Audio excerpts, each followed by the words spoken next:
Hey, vinyl community. I'm going to do something today that I have not done for a long time on my channel. And some of you may be thinking, Jeff lost the plot a long time ago. He used to talk about albums. He used to talk about one band, one album, his cassette, his vinyl, his CDs. Yeah, that was a long time ago. That was like the Beatles at Abbey Road, going back and playing She Loves You or something. That seemed like it was so long ago. But yeah, I used to do that once upon a time. And I feel like it's time to get back to my roots a little bit, mostly because I've had a request from one of my longtime viewers. Like, I think when I had 5 subscribers, Eddie was one of the first 5.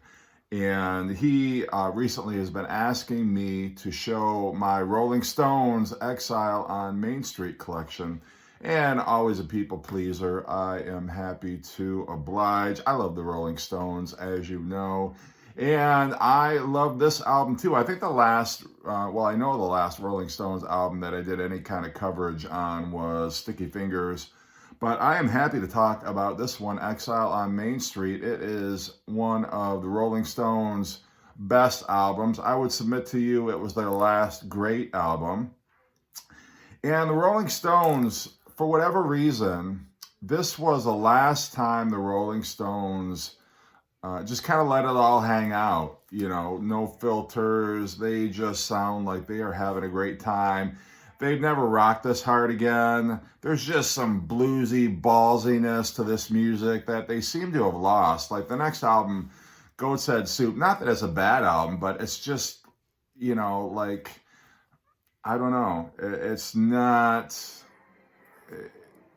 it's just kind of, I don't know. It's not as gritty as Beggar's Banquet, Let It Bleed, Sticky Fingers, Exile on Main Street, Goat's Head Soup.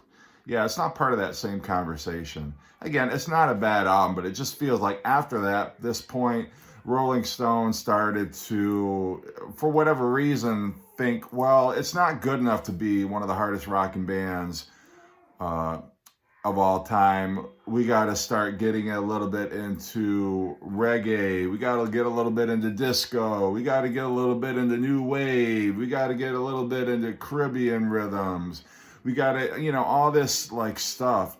Instead of doing what they did best, instead of staying in their lane, just being the Rolling Stones, kicking ass and taking names, after this album, it just seemed like they had to be something other, or they had to evolve when nobody is asking them to evolve. I mean, this album, for me, is top to bottom just pretty flawless. So I don't know why, but who knows?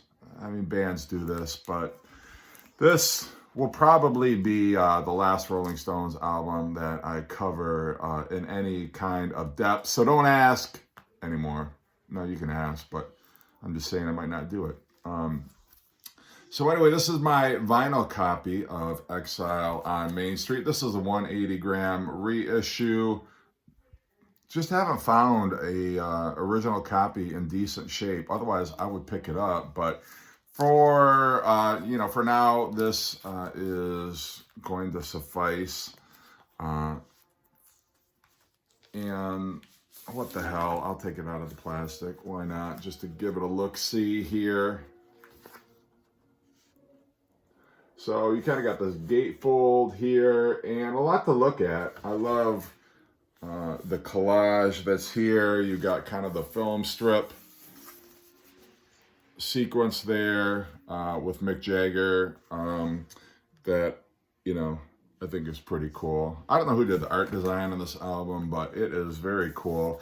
On the back, you have like another collage, which I liked quite a bit. And this is on the Rolling Stones record label. This is the inner sleeve for, this is actually the second disc.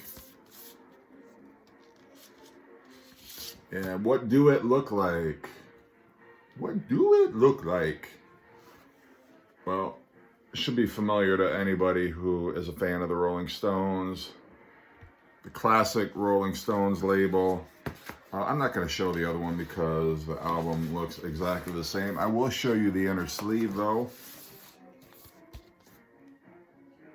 And in the original album, there were actually postcards that came with it. In the reissue, they did not include the postcards. Not sure why, but I think the postcards are very rare. If you find an original copy of this with the postcards, I think it is worth substantially more money than a copy without.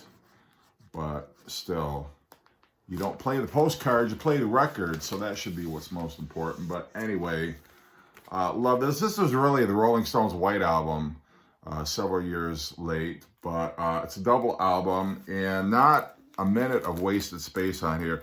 Kicks off with Rocks Off. Again, you know, so many great lead-off tracks dating back to Beggar's Banquet, which had Sympathy for the Devil, then Let It Bleed, had Gimme Shelter, Sticky Fingers had Brown Sugar, and then Rocks Off, absolutely a strong, strong album opener. This is the original CD issue on the Rolling Stones record label.